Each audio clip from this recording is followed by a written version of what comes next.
Hello everyone, आप सभी का हमारे चैनल पे वेलकम है। तो आज के इस वीडियो में हम क्लास 10th मैथमेटिक्स का जो एक्सरसाइज एनसीईआरटी 3.2 है ना, उसे डिटेल में हम सॉल्व करेंगे। बाकी सभी चैप्टर मैंने करा रखे हैं, लिंक्स मिल जाएंगे आपको डिस्क्रिप्शन पे। चलिए वीडियो को बिना किसी देरी के शुरू कर दें।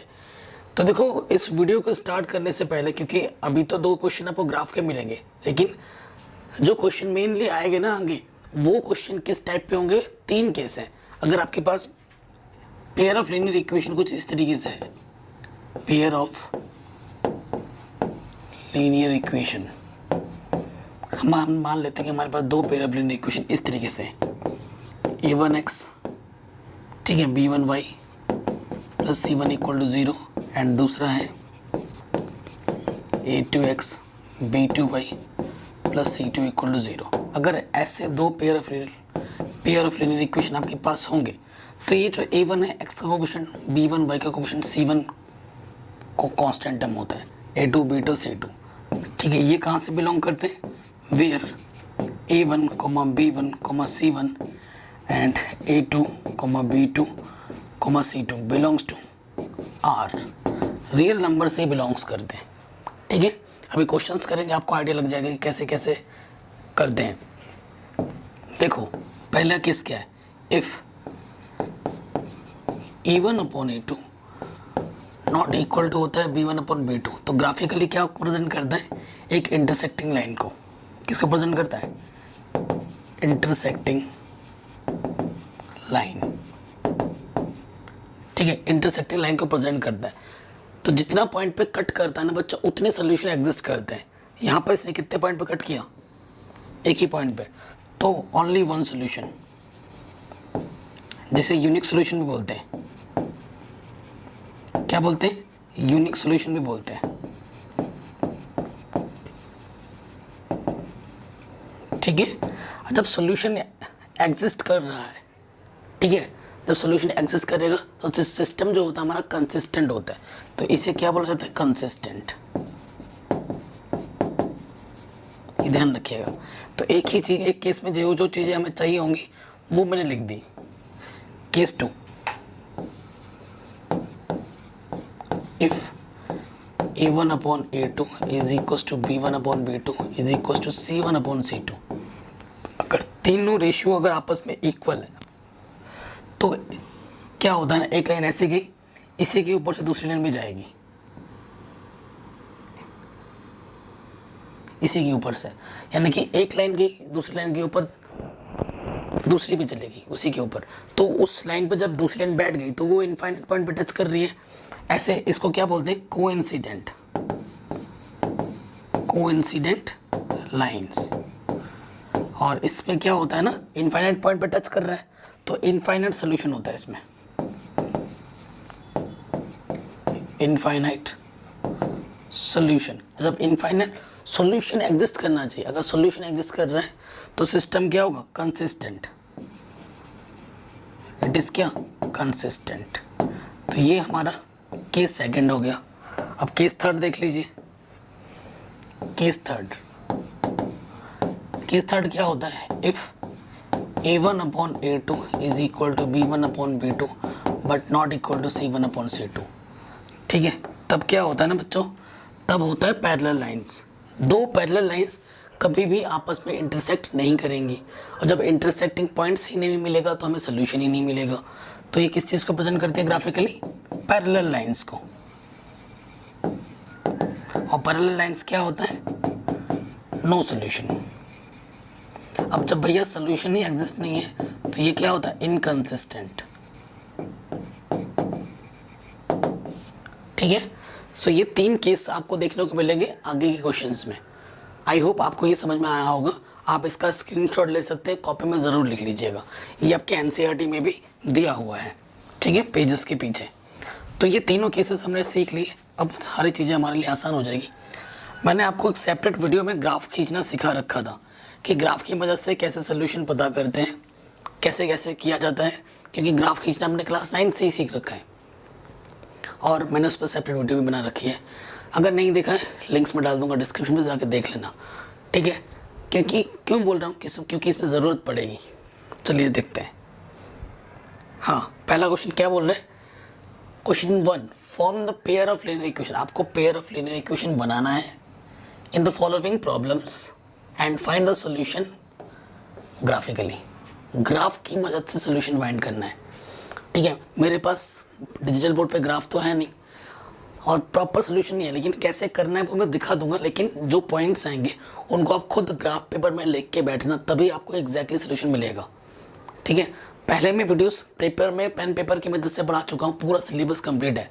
अगर आपको कोई भी वीडियो देखना है तो ऐसे सर्च करो क्लास 10th एक्सरसाइज, जो भी देखना है वो लिखो और आगे लिख दो बाय मैथमेटिक्स एनालिसिस, आपको वीडियो टॉप पे मिलेगी। पहला क्वेश्चन देख लेते हैं, क्या बोल रहे हैं, सॉल्यूशन पे आ जाओ। क्या बोल रहे हैं कि 10 स्टूडेंट्स ऑफ क्लास 10th, एक क्लास 10th में 10 बच्चे हैं, took part in a mathematics quiz. If the number of girls is 4 more than number of boys, find the number of boys and girls who took part in the quiz। हमारे पास एक class 10th है, class 10th के कितने students total students कितने हैं हमारे पास, 10 है। ये मेरा क्लास 10th है। एक क्लास में एक तो बॉयज़ पढ़ेंगे या फिर गर्ल्स पढ़ेंगे, ठीक है।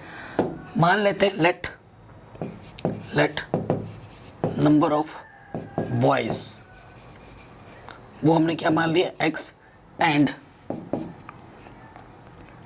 नंबर ऑफ गर्ल्स, ठीक है, वो हमने मान लिया y, ठीक है, कि नंबर ऑफ गर्ल्स y है, नंबर ऑफ बॉयज x है, ठीक है।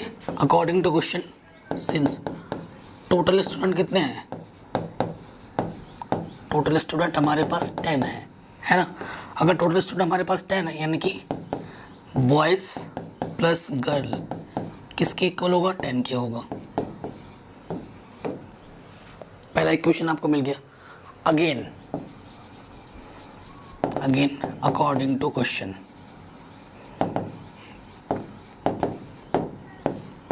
अकॉर्डिंग टू क्वेश्चन क्या बोला जा रहा है बच्चों, क्वेश्चन में ये बोला जा रहा है कि जो गर्ल्स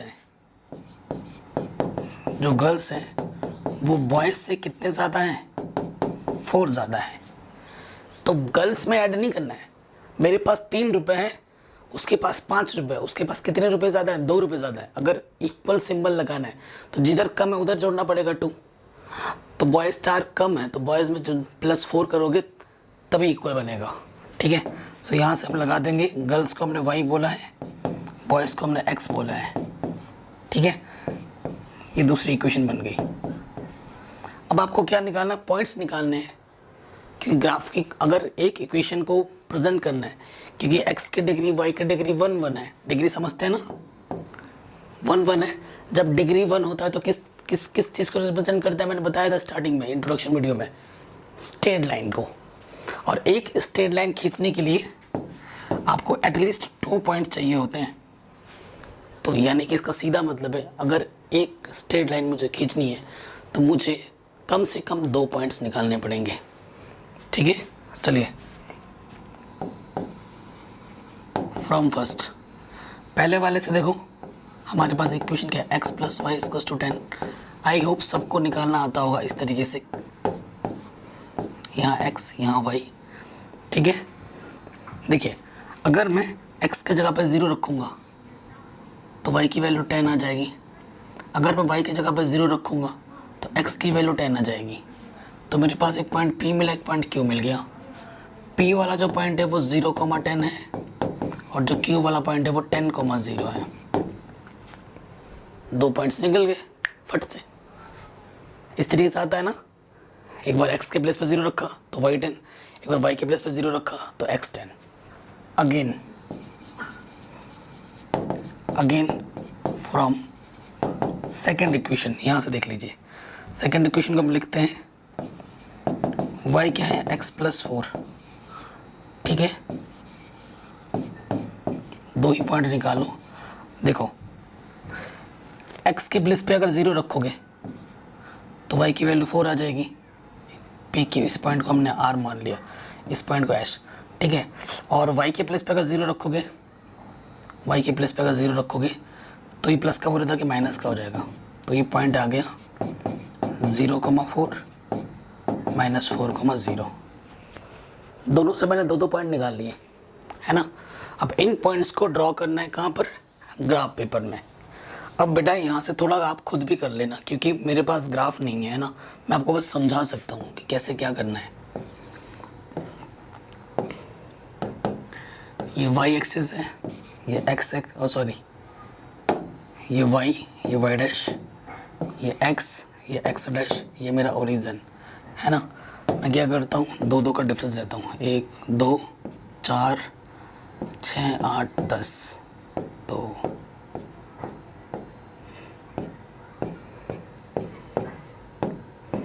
ठीक है, ऐसे मेजरमेंट दिखानी पड़ती है। 2-2 का ले रहा हूँ, 4 6 8 10, 2 4 6 8 10, -2 -4 -6 -8 -10, -2 -4 -6 -8 -10। ठीक है, अब पहले वाले पॉइंट्स पे आ जाओ। पहला वाला पॉइंट्स मेरे पास क्या है, इस वाले इक्वेशन का 0,10, एक्स पे 0 वाई पे 10, ये वाला पॉइंट मिल गया 0,10। ठीक है, पॉइंट का नाम क्या है, पी। फिर दूसरा पॉइंट क्या है, क्यू, 10,0, एक्स पे 10 वाई पे जाना ही है 0, 10,0 क्यू पॉइंट है। अब हमें क्या करना है, इन दोनों पॉइंट्स को मिलाते हुए स्ट्रेट लाइन ज्वाइन कर देनी है, और इक्वेशन का जो नाम है उसे लिख देना है यहाँ पर। x प्लस वाई किसके इक्वल आ गया, 10 के आ गया। फिर दूसरा क्या है हमारे पास, x पे 0 वाई पे 4, x पे 0 वाई पे 4। ठीक है, पॉइंट का नाम क्या है, पॉइंट का नाम है r। ठीक है, फिर दूसरा क्या है, x पे -4 और y पे 0, -4,0, पॉइंट का नाम क्या है, h। अब इन दोनों पॉइंट्स को मिलाते हुए क्या खींच दोगे, लाइन, क्यों, और इसके ऊपर इक्वेशन लिख दो, y = x + 4। ठीक है, सॉल्यूशन क्या होता है बेटा मेरा, ये वाला जो पॉइंट है ना, ये वाला जो पॉइंट है इंटरसेक्टिंग पॉइंट, ये अपन का सॉल्यूशन है। ये हमारा क्या देगा, सॉल्यूशन देगा। कैसे निकालो, यहाँ से डाल दो, यहाँ से डाल दो, तो तुम देखोगे x पे 3 जा रहा है, x पे कितना जा रहा है, 3 जा रहा है। मेरा भी लगभग परफेक्ट बन गया है, मुझे भी आंसर लगभग दिख रहा है। ठीक है, लेकिन ग्राफ पेपर बनाओगे परफेक्ट आएगा। देखो मेरा भी एकदम परफेक्ट आ रहा है, x पे 3 जा रहा है यहाँ से। ठीक है, x की वैल्यू कितनी है, 3 है, और y की वैल्यू देखो 7 जा रहा है। ग्राफ पेपर बनाना, ये तो मेरा फॉर्चुनेट है, भगवान की कृपा है, एकदम सही आंसर आ गया डिजिटल बोर्ड में भी। ठीक है, तो y की वैल्यू क्या आ जाएगी, 7। ठीक है, तो जो इंटरसेक्टिंग पॉइंट है मेरा 3,7, वो मेरा परफेक्ट आंसर आ जाएगा। यानी कि जो बॉयज़ होंगे, बॉयज़ को आपने x माना था 3 होंगे, और जो गर्ल्स होंगी वो कितनी होंगी, 7 होंगी। ये आ गया आपका answer with the help of graph paper. ठीक है, आई होप आपको समझ में आया होगा। इसी तरीके से ग्राफ पेपर में किया जाता है। नेक्स्ट क्वेश्चन,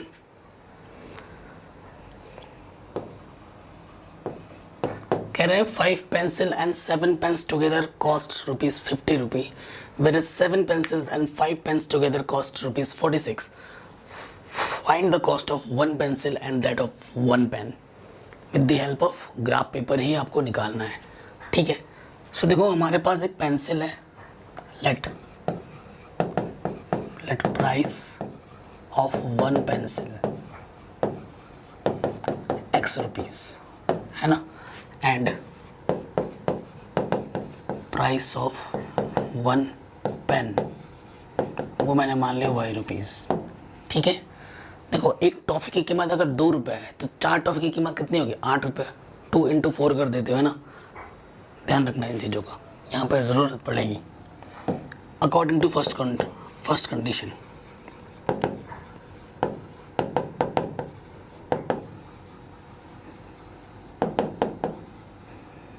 फर्स्ट कंडीशन में क्या बोला गया बच्चा, 5 पेंसिल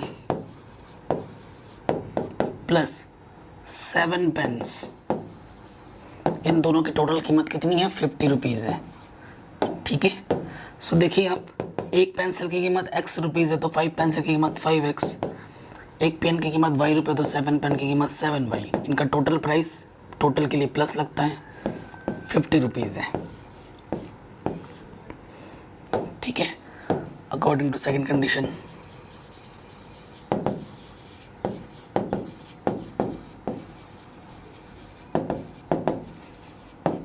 सेकंड कंडीशन में क्या बोला गया बच्चों? सेकंड कंडीशन में बोला गया है 7 पेंसिल्स प्लस 5 पेन्स की कीमत कितनी है? 46 रुपये है। ठीक है, तो 7x plus 5y is equals to 46। ये आपका इक्वेशन नंबर सेकंड आ गया। अब आपको क्या करना है? आपको निकालना है पॉइंट्स और फिर निकालना है इनका सोल्यूशन। ठीक है, from first 5x plus 7y is equals to 50।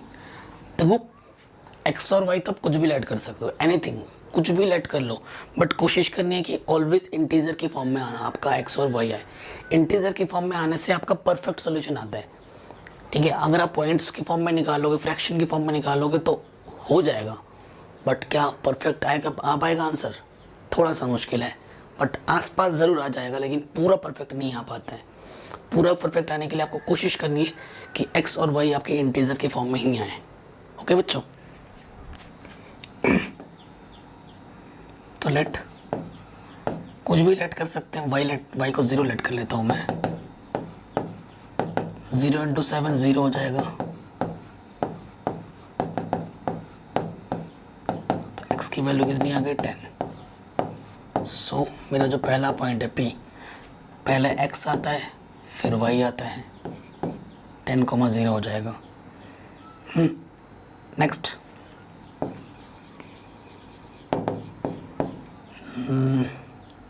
मैं फिर से y लेट कर रहा हूँ, कुछ डिफरेंट कर, जो 0 लेट कर चुके आप दोबारा नहीं लेट कर सकते इसी में। तो मैं y को 5 लेट कर रहा हूँ, तो क्या हो जाएगा? देखो 5 7 इंटू 5 35 आ जाएगा यहाँ पर 50। 35 उधर जाके माइनस का हो जाएगा, तो यहाँ 15 बचेगा, 5 दिया, तो x की वैल्यू कितनी आ जाएगी? 3। सो नेक्स्ट पॉइंट जो आ जाएगा वो आ जाएगा 3,5। ठीक है, 3,5 आ गया। ये पॉइंट हो गया मेरा Q। पहले वाले इक्वेशन से एटलीस्ट 2 पॉइंट चाहिए, निकाल दिए। अब आ जाओ number 2 from second. Second equation क्या है? 7x plus 5y equals to 46। ठीक है, थोड़ा सा थिंक करो, और क्योंकि परफेक्ट में लाना है तो 46 है, तो क्या किया जाए? 7 से तो 46 का 7 छंग 42 है ना, 46 है ना? हाँ 46 है। अगर मैं माइनस कर दूँ 7 या 21 नहीं हो रहा है, सोचना पड़ेगा ऐसे ना, ऐसे डायरेक्ट नहीं होता है। माइनस का भी लेट कर सकते हो x, प्लस का भी लेट कर सकते हो, कुछ भी कर सकते हैं। तो मैं अगर 7 से काटना है ना, तो 7 छंग 42 नहीं बन रहा बात। क्या सोचें? सोचते रहो ऐसे, नहीं तो काम बनेगा। Practice makes man perfect, women perfect, girls perfect, boys perfect. तो सोचना पड़ेगा, है ना, कि क्या रखें यार, ऐसे रट के नहीं जा सकते। तो देखो सोचो क्या हो जाएगा। ओके, अगर मैं x की जगह पे 8 लेट कर लेता हूँ, लेट x इक्वल्स टू 8। ठीक है, तो क्या होगा? 7 8 56 हो जाएगा यहाँ पर, 5y 46, उधर जाके माइनस का हो जाएगा। 46 में से 56 माइनस करोगे, माइनस के 10, 5 2 जा, तो y की वैल्यू आ गई -2। तो पॉइंट क्या जाएगा? r x 8 था, y आपका -2 आ गया। ठीक है, ओके, अगेन लेट करता हूँ मैं। x अगर मैं 3 लेट कर लेता हूँ, तो 7 इंटू 3 5y 46, 7 या 21 माइनस हो जाएगा उधर जाके। 46 में से 21 माइनस करोगे 25, 5 से, तो y की वैल्यू क्या आ गई? 5। तो x आपने 3 लेट किया तो y आपको 5 मिला, एंड ये आ जाएगा एच पॉइंट। अभी आपको सॉल्यूशन मिल चुका है। देखो जब दोनों इक्वेशन में एक पॉइंट आपको कॉमन दिखे, वही आपका सोल्यूशन है। सॉल्यूशन मिल चुका, फॉर्मेलिटी करनी है ग्राफ पेपर खींच के। आंसर मेरा 3,5 आएगा, यानी कि x आपका 3, यानी कि पेंसिल की कीमत 3 रुपये होगी और पेन की कीमत 5 रुपीज़ होगी। पता चल गया, अगर दोनों इक्वेशन में कोई एक कॉमन पॉइंट दोनों में बैठ रहा है तो वही उसका सोल्यूशन है। ठीक है, अब बस फॉर्मेलिटी करो। ठीक है, फॉर्मेलिटी करो और आपको आपका सोल्यूशन मिल जाएगा ग्राफ का।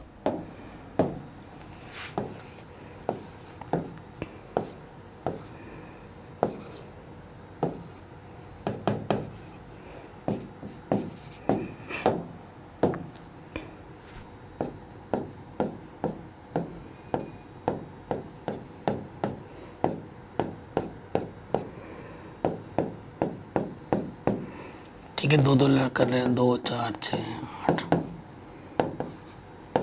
माइनस क्यों लिख रहा हूँ।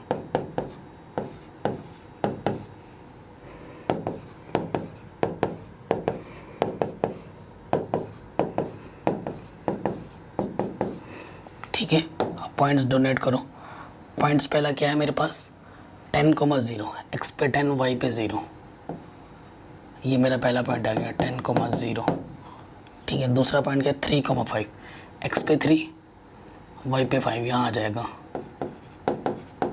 अब इन दोनों पॉइंट्स को मिलाते हुए लाइन खींच देना है और इक्वेशन ऊपर वाला लिख दो 5x। ठीक है, ओके। नेक्स्ट क्या है मेरे पास, x पे 8, y पे -2, x पे 8, y पे -2, यहाँ पर है ना, ये -2, 8, -2।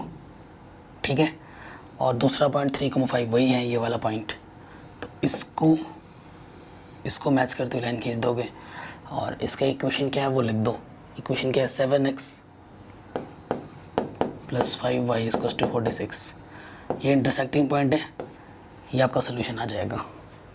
That's it. इस तरीके से आपका क्वेश्चन आराम से बन जाएगा। ये क्वेश्चन बहुत इंपॉर्टेंट है। रेशियो को कंपेयर करके एमसीक्यूज वाले प्रॉब्लम आपके बोर्ड एग्जाम में हर बार आते हैं, हर बार।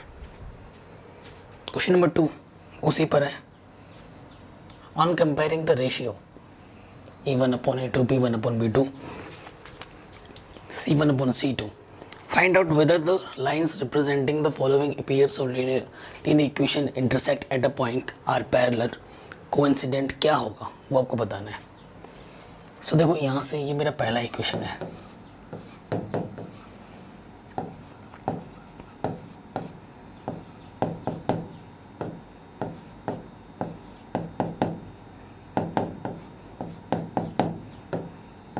कुछ भी है उस तरफ उठा के इस तरफ लाना है, कोफिशिएंट कंपेयर कर दिया। इधर देखो, ठीक है, इधर आपका A2 क्या हो गया, 7, B2 6 और C2 क्या हो जाएगा, -9। ठीक है, नाउ कंपेयर करेंगे A1/A2 5/7, B1/B2 -4/6 +6, 2 2 जा 2 3 जा। ठीक है, क्लियरली दिख रहा है आपको। Since A1/A2 is not equal to B1/B2, जब दोनों इक्वल आ जाए तभी C1/C2 निकालो, वरना नहीं।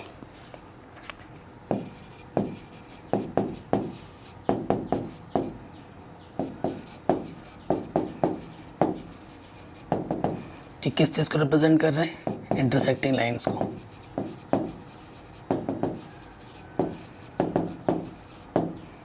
ठीक है, हमसे बस क्या पूछा है, क्या हो रहा है, पैरेलल हो रहा है, कांस्टेंट क्या हो रहा है। तो ये इंटरसेक्टिंग लाइन को रिप्रेजेंट कर रहे हैं, तो ये क्या होगा, कंसिस्टेंट होगा। कंसिस्टेंट होगा और इसका फिगर इस तरीके से बनता है। आराम से हो गया। सिमिलरली ये प्रॉब्लम भी करना है आपको।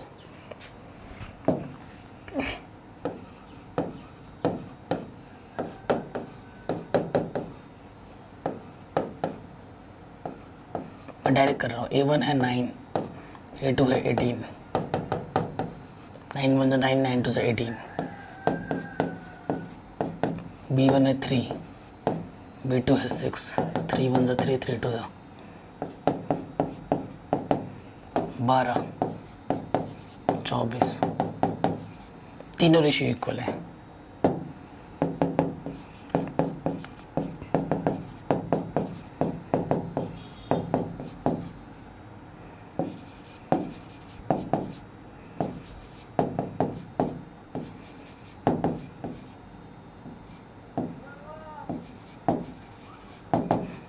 किसको रिप्रेजेंट करती है? कोइंसिडेंट लाइंस को। ठीक है, एक लाइन अगर ऐसी गई, दूसरी लाइन इसके ऊपर ऐसे जाती है। ठीक है, तो इसका क्या होता है? Infinite solution. और इनफाइनाइट सॉल्यूशन है तो ये क्या होगा? कंसिस्टेंट।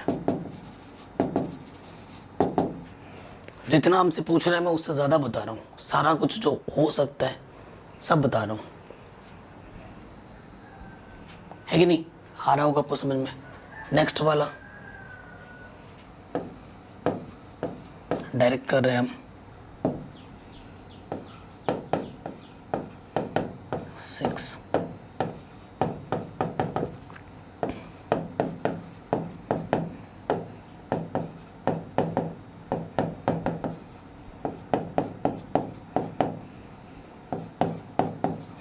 पहले दो इक्वल है, तीसरा इक्वल नहीं है।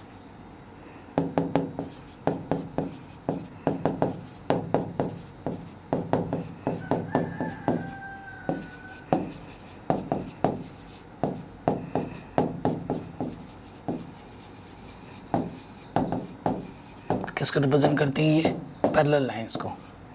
पैरेलल लाइंस कभी भी आपस में इंटरसेक्ट नहीं करती हैं, तो इसमें क्या होता है? No solution. और नो सॉल्यूशन में क्या होता है? इनकंसिस्टेंट। ठीक है, नो सॉल्यूशन में क्या होता है? इनकंसिस्टेंट। आराम से हो गया, कोई दिक्कत नहीं है ना। इनमें भी वही काम करना है, तो ये चीज़ आपके लिए होमवर्क छोड़ रहा हूँ मैं, क्योंकि सेम टाइप के क्वेश्चंस हैं। जो टफ वाला होगा ना वो मैं करा दूंगा, इसे आप कीजिए। ठीक है, इसे कीजिए, बस जो उस तरफ है उसको उठा के इस तरफ लाओ।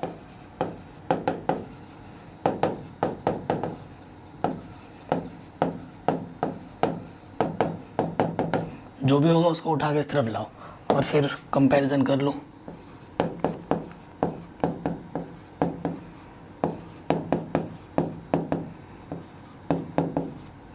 तो ये इक्वल नहीं है।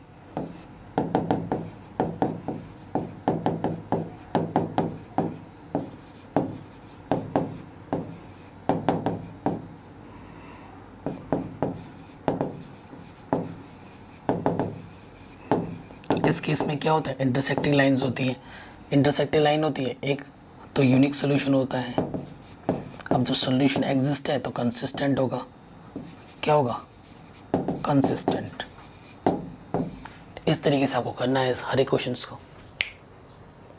आराम से बन गया है ना। तो ये वाला पार्ट भी हो गया। इसे भी आप कर सकते हैं। ये प्लस का इसे उठा के लाना, 9 को भी इधर लाना और खुद ट्राई करना और मुझे कमेंट करके आंसर बताना कि सर ये आंसर आया है। ठीक है, इसको मैं करवा देता हूँ। इसको भी आप खुद करिएगा। इसको उठा के इस तरफ लाना, इसको उठा के इस तरफ लाना और कंपेयर करके मुझे आंसर बताना।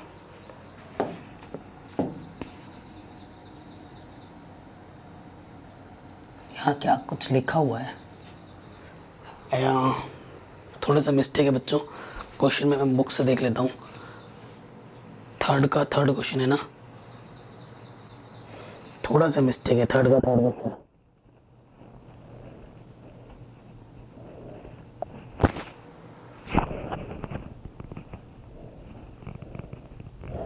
3/2 5/3 7 है।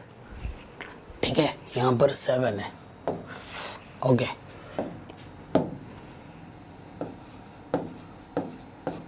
हियर A1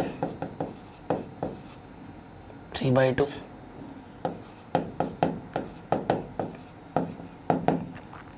प्लस का इधर आके माइनस का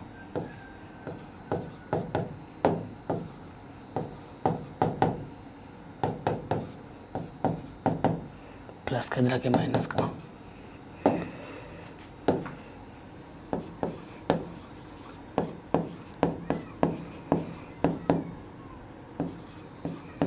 थ्री बाई टू, A2 देखो कितना है 9, इधर मल्टीप्लाई में लिखो, short trick.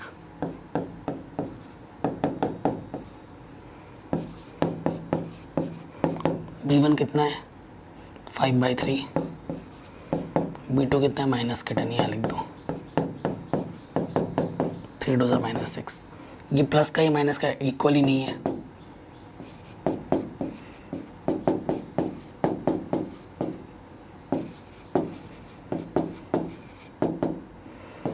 It is intersecting lines, intersecting line है तो यूनिक सोल्यूशन है, सॉल्यूशन एग्जिस्ट है तो बेटा क्या होगा, कंसिस्टेंट।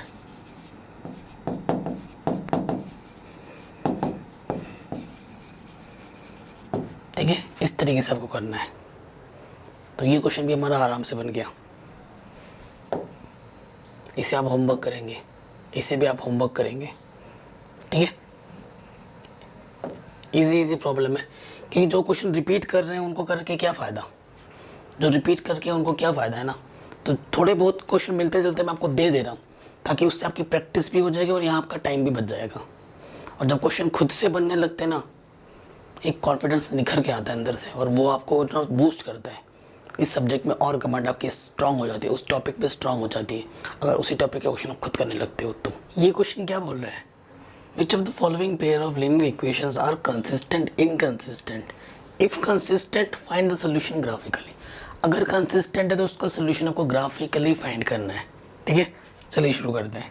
तो पहले तो चेक करो, सो आपको पता ही है, देखो पहले चेक करेंगे, यहाँ देखो A1 अब मैं डायरेक्ट कर रहा हूँ, A1/A2, एक्स का कोफिशिएंट 1 1/2, B1/B2, B1 कितना है देखो, y का कोफिशिएंट 1, यहाँ से y का कोफिशिएंट 2, ये भी 1/2। फिर आ जाओ C1/C2, क्योंकि दोनों इक्वल हैं ऊपर, तो प्लस का 5 इधर का माइनस का 5, और प्लस का 10 इधर का माइनस का 10, तो ये भी आ गया 1/2। सिंस क्या, A1/A2 is equal to B1/B2 is equal to C1/C2, hence it is consistent. जब तीनों इक्वल होते तो कंसिस्टेंट होता है, क्योंकि कोइंसिडेंट लाइंस होता है, एक लाइन ऐसी गई, दूसरी लाइन इसी के ऊपर से जाती है इनफिनिट पॉइंट पर टच करते हुए। ठीक है, तो कंसिस्टेंट है, ठीक है ना, कोइंसिडेंट लाइन है ये। और कोइंसिडेंट लाइन कैसी होती है, कंसिस्टेंट होती है, और इसके इनफिनिट नंबर ऑफ सॉल्यूशन होते हैं। चलिए अब पता चल गया, तो पॉइंट्स निकालना पड़ेंगे। पहला वाला इक्वेशन, ठीक है, फ्रॉम फर्स्ट, पहला इक्वेशन क्या है, x + y = 5। इसकी इनफाइनाइट सॉल्यूशन क्यों होते हैं मैं आपको दिखाऊंगा भी, अभी थोड़ा सा वेट करो। x और y लिख दिया। फ्रॉम सेकेंड इक्वेशन क्या है, 2x + 2y = 10।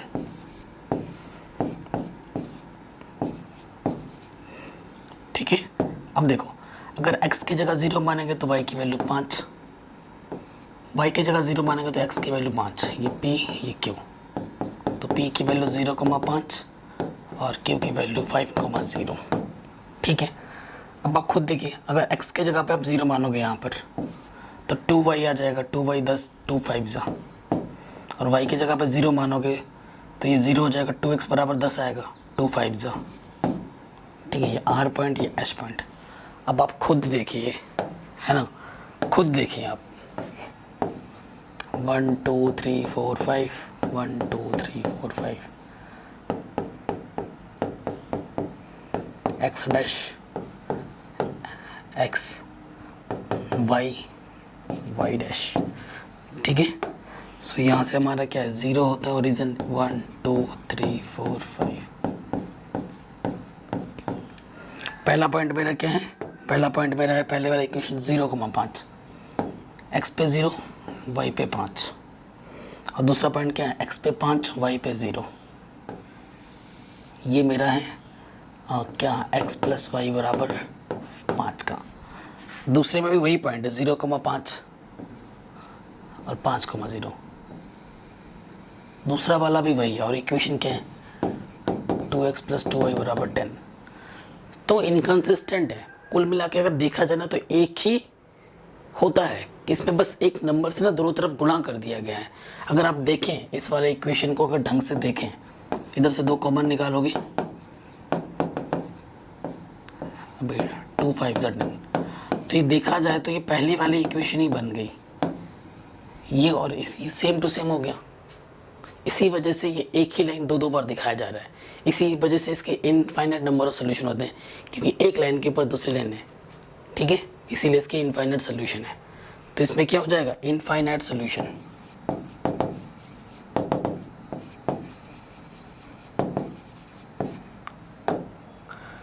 अगला क्वेश्चन है, ठीक है, डायरेक्ट कर रहे हैं, हम चेक करते हैं। A1 1 है, A2 3 है, B1 B2 B1 -k1 है, B2 -k3, ठीक है, C1 C2 C1 प्लस के 8 इधर के माइनस का 8, ये -16, तो ये 8 1 कमांड 8 दूनी 16। Since A1/A2 is equal to B1/B2 but not equal to C1/C2, तो ये किसको रिप्रेजेंट करती है पैरेलल लाइंस को। और पैरेलल लाइंस क्या होती है नो सॉल्यूशन, ठीक है, नो सॉल्यूशन बोले तो इनकंसिस्टेंट। और इनकंसिस्टेंट में ग्राफ बनाना ही नहीं, क्वेश्चन में बोल रखा है कि अगर कंसिस्टेंट होगा तभी ग्राफ बनाओ, इनकंसिस्टेंट में ग्राफ नहीं बनाना है, ठीक है।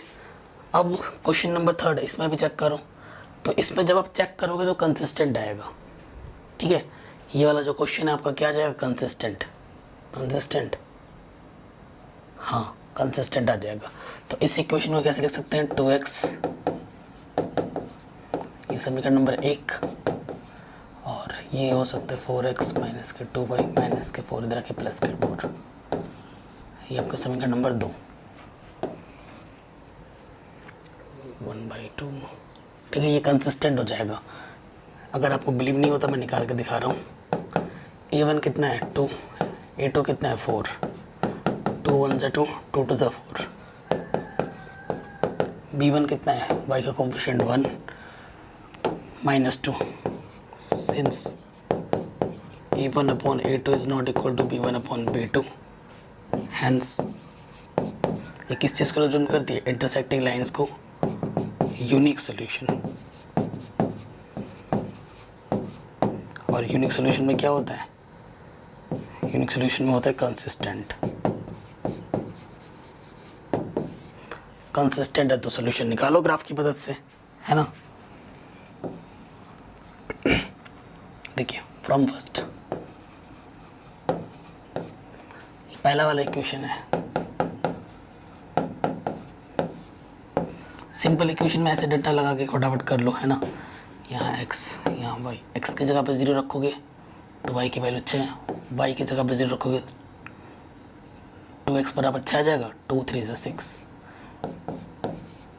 ठीक है। तो P पॉइंट आ गया 0,6, Q पॉइंट आ गया 3,0 फ्रॉम सेकंड,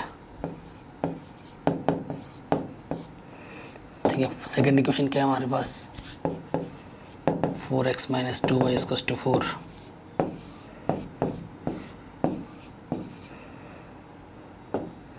x की जगह पे 0 रखो तो -2y 4 आ जाएगा, 2 2 ज़ा, y की जगह पे 0 रखोगे 4 1 4, तो ये r पॉइंट आ जाएगा 0,-2, और ये आपका h पॉइंट आ जाएगा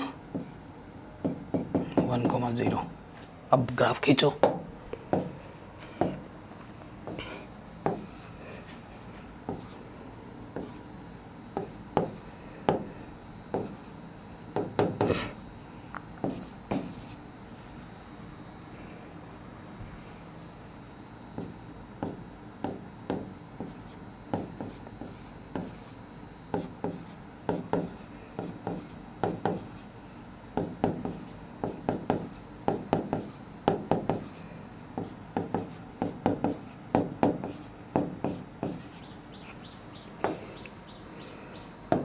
ठीक है।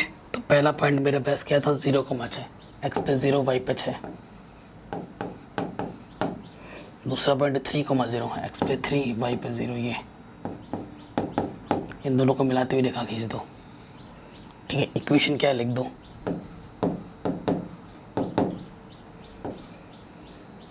फिर दूसरा पॉइंट क्या है 0,-2, एक्स पे 0 वाई पे -2। और फिर क्या है एक्स पे 1 वाई पे 0। ठीक है, ये कट कर दिया। ये आपका इंटरसेक्टिंग पॉइंट आ गया। ये आपका क्या आ गया इंटरसेक्टिंग पॉइंट।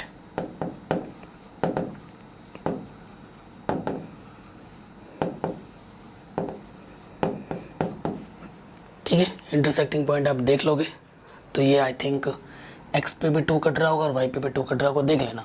ठीक है, एक्स पे कितना गया, यहाँ से यहाँ पे देखोगे ना, एक्स पे कितना गया, वाई पे कितना गया। सो इसका जो आंसर आएगा देखना, I think x equals to 2 आ जाएगा, वाई इक्वल्स टू भी 2 आ जाएगा।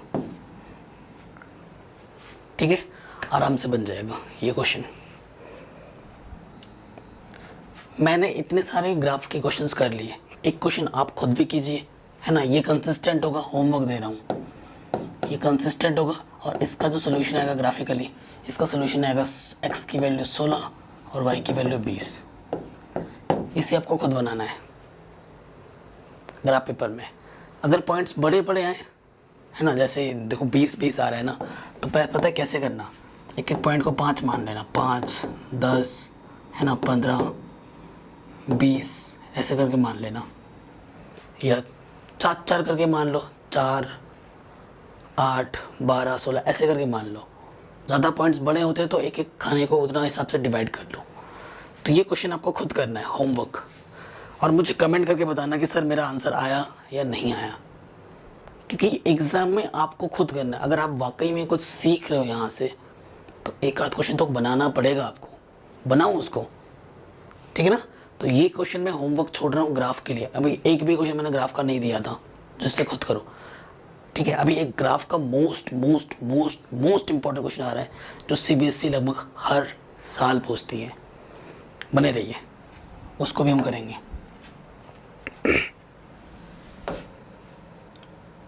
करें half the perimeter of a rectangular garden whose length is 4 metre more than its width is 36 metre, find the dimension of the garden। अब इसमें नहीं बोला है कि किससे करना है ना, तो आप प्रॉपर कर सकते हैं। आपके पास एक रेक्टेंगुलर गार्डन है, ये मेरा क्या रेक्टेंगल है, रेक्टेंगल गार्डन, रेक्टेंगल शेप में है। ठीक है, सो मैं मान लेता हूँ, कह रहे whose length is 4 metre than its width। इसकी जो लेंथ है वो विथ से 4 मीटर ज़्यादा है, तो विथ पे डिपेंड कर रही है लेंथ। तो विथ को मैं क्या मान लेता हूँ, विथ को मैं मान लेता हूँ x। तो लेंथ क्या हो जाएगी अकॉर्डिंग टू क्वेश्चन, कि लेंथ से सॉरी ब्रेथ जो विथ है, विथ से 4 ज़्यादा है, तो ये x + 4 हो जाएगा। ठीक है, फिर क्या बोला है, 36 half the perimeter of a rectangular garden whose length is 4 metre and width is 36 metre. मतलब पैरामीटर हाफ पैरामीटर क्या दे रखा है, गिवन हाफ पैरामीटर, वो में दे रखा है 36। हाफ पैरामीटर क्या होता है, L + B, ये फॉर्मूला होता है। तो लेंथ हमें क्या दे रखा है, लेंथ हमें दे रखा है x + 4, b हमने x सेलेक्ट किया है, तो 2x प्लस का 4 उधर जाके माइनस हो जाएगा 32, तो 1 कम 2 16, x की वैल्यू 16 आ गई। 16 मीटर आपका विड्थ होगा, 16 + 4 20 मीटर आपका लेंथ होगा। ये आपका आंसर आ जाएगा। इतना आसान क्वेश्चन है। तो ऐसे क्वेश्चन MCQs में आ सकते हैं, है ना, क्योंकि बहुत आसान है, या फिर 2 मार्क्स में। कह रहे गिवन द लीनियर इक्वेशन, आपको एक लीनियर इक्वेशन गिवन है। ठीक है, right another linear equation in 2 variables such that the geometric representation of the pair of इस फॉर्म एज इंटरसेक्टिंग लाइन हो। सेकंड केस आपका इसमें यही बोलेगा, ठीक है, इंटरसेक्टिंग लाइन हो, पैरेलल लाइंस हो, और तीसरा आपको बोलेगा कोइंसिडेंट।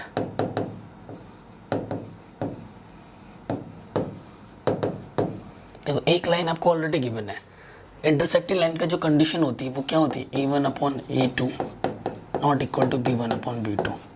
इस कंडीशन को अगर कोई फॉलो कर देता है, A1 आपका 2 है, ठीक है, सिंस जो A1 है आपका 2 है, B1 आपका 3 है एंड C1 आपका -8 है। अब कंडीशन लगाओ, नाउ आंसर आपको डायरेक्ट लिखना है, बस ऐसा हो कि इस कंडीशन को फॉलो करें, तो इंटरचेंज कर दो, ठीक है। बस इस कंडीशन को फॉलो करने के लिए मैं क्या बोलता हूँ, इसको 3x मान लेते हैं प्लस 2y, और यहाँ पर 8 है ना, यहाँ पर मैं 5 लिखता हूँ प्लस का। तो पहला वाला कंडीशन फॉलो करेगा, देखो सिंस A1 2 है, A2 3 है, नॉट इक्वल टू B1 आपका 3 है और B2 आपका 2 है, ये चीज़ आपस में इक्वल नहीं है, इस कंडीशन को फॉलो कर रहा है, तो ये आपका आंसर बन गया, ठीक। पैरेलल लाइंस के लिए क्या होता है, A1/A2 B1/B2 not equal to C1/C2, मतलब दोनों रेशियो इक्वल होने चाहिए स्टार्टिंग के, तो स्टार्टिंग के दोनों नंबर को सेम नंबर से मल्टीप्लाई कर दो, तो मेरा आंसर क्या हो जाएगा, देखो स्टार्टिंग के दोनों नंबर को सेम नंबर से मल्टीप्लाई कर दो, 2 से मल्टीप्लाई करो, 4x प्लस के 6y, ये इक्वल नहीं, ये -8 है, यहाँ पर प्लस के 7 लिख दिया, आंसर कंडीशन को फुलफिल कर रहा है। कोइंसिडेंट में क्या होता है, तीनों इक्वल होते हैं,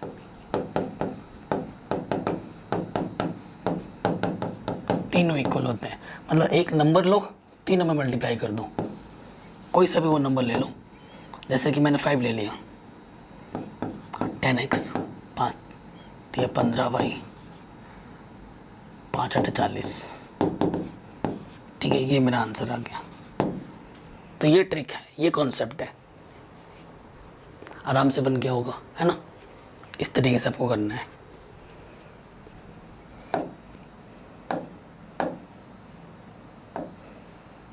अब ये जो क्वेश्चन है बच्चों बहुत ही ज़्यादा इम्पोर्टेंट है, अब तक का सबसे most important question, very very very very, जितना वेरी लगा सकते हैं उतना ज़्यादा इम्पोर्टेंट ये क्वेश्चन है, CBSE इसको बहुत बहुत बार पूछता है।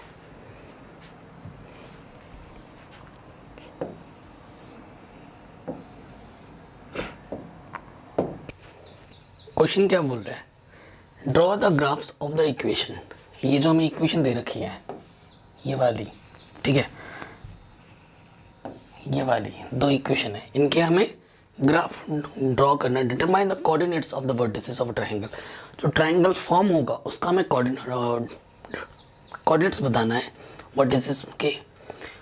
फिर क्या बोल रहे हैं, और जो एक्स एक्सिस में जो बनेगा ना ट्रायंगल उसको शेड करना है, और इसमें एक एक्स्ट्रा पार्ट और पूछ दिया जाता है बोर्ड एग्जाम में, जो कि यहाँ पर लिखा नहीं है, वो भी मैं बताऊँगा, थोड़ा बने रहो। सो देखो गिवन पहला इक्वेशन क्या है, फ्रॉम फर्स्ट मान लेते हैं, फ्रॉम फर्स्ट है ना, पहला वाला इक्वेशन को प्रॉपर लिख लो, x माइनस वाई प्लस के 1 क्या हो जाएगा -1,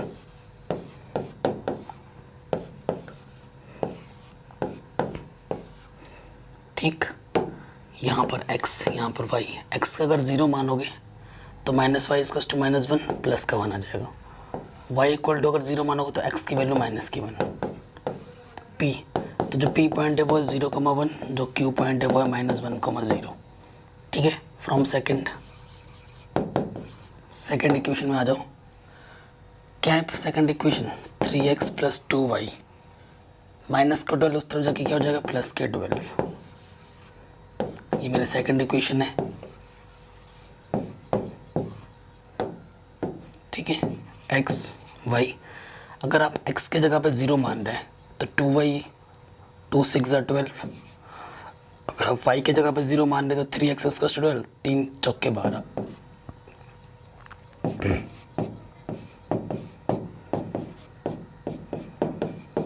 ये पॉइंट्स आ गए मेरे।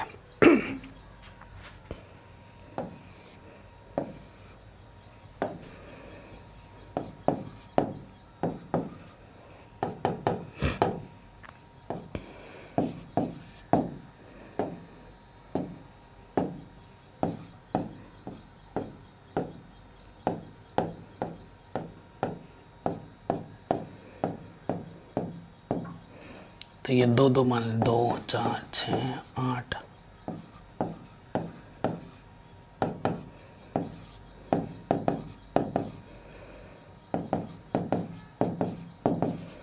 ठीक है, पहले वाले पॉइंट पे आ जाओ।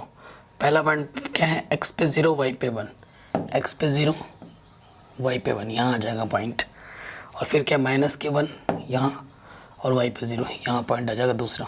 अब इन दोनों पॉइंट्स को मिलाते हुए लाइन खींच दो। इक्वेशन क्या है, x - y = 2 - k1, ये लिख दिया मैंने।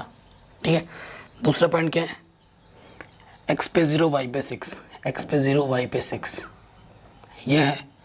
और दूसरा पॉइंट है 4,0, x पे 4 y पे 0, ये दूसरा पॉइंट है। इन दोनों पॉइंट्स को मिलाते हुए लाइन खींच दो। इक्वेशन क्या है, 3x + 2y = 12। ठीक है, आपको इंटरसेक्टिंग पॉइंट मिल रहा है ना, ये आपका इंटरसेक्टिंग पॉइंट्स है।